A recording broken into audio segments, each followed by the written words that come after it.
A pleasant day to all. I am Hazelin Tatano to present about differentiated instruction. According to Carol Ann Tomlinson, differentiated instruction is a philosophy of teaching that is based on the premise that students learn best when their teachers accommodate the differences in their readiness levels, interests, and learning profiles. She also describes it as a shaking up what is going on in the classroom so that the learners will have multiple opportunities to explore concepts, make sense of ideas, and demonstrate what they know and understand. There are some key elements of differentiated instruction. We have the content, where the knowledge, understanding, and skills we want the students to learn. It it can take many forms. For example, teachers can provide materials and learning tasks at different level of challenge or provide a different level of support in the classroom depending on the student needs. So these are some examples on how are we going to provide content to our students. So we can give formative assessments or a pretest. We can provide them audio materials for them to listen. We can also give them reading materials for them to be prepared for the lesson or for the unit.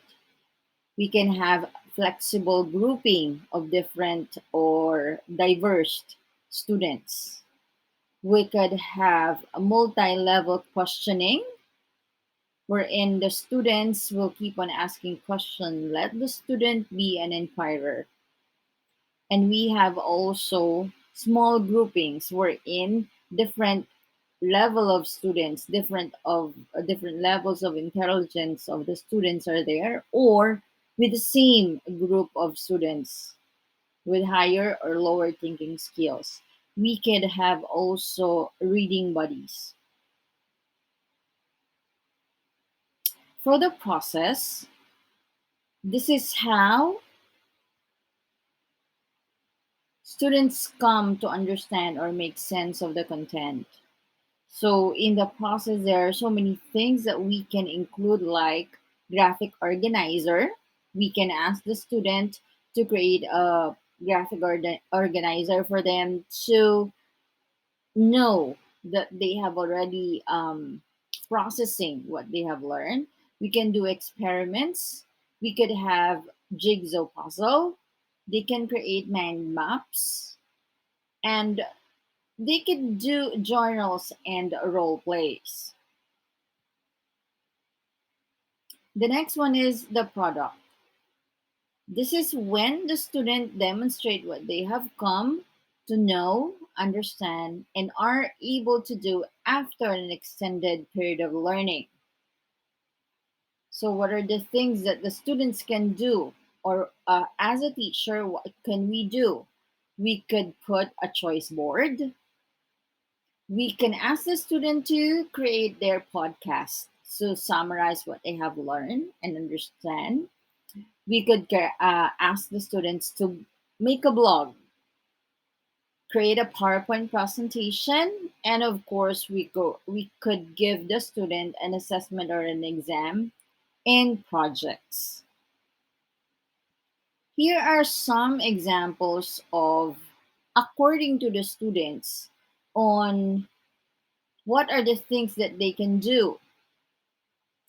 So we have to make sure as a teacher that we know our students are ready. We have to know also the interest of our students so that we can provide them the correct instructions. And lastly, we have to do profiling to know the needs of every learners that we have in the classroom. These are other some effective differentiated instructions: the tired lesson, flexible grouping, tic-tac-toe, cubing, response and exit cards, and anchor activities. To sum it up, differentiated instruction is not a grading student harder or easier.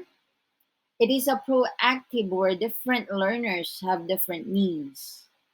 It is also student centered, such as shared responsibilities or student leaders.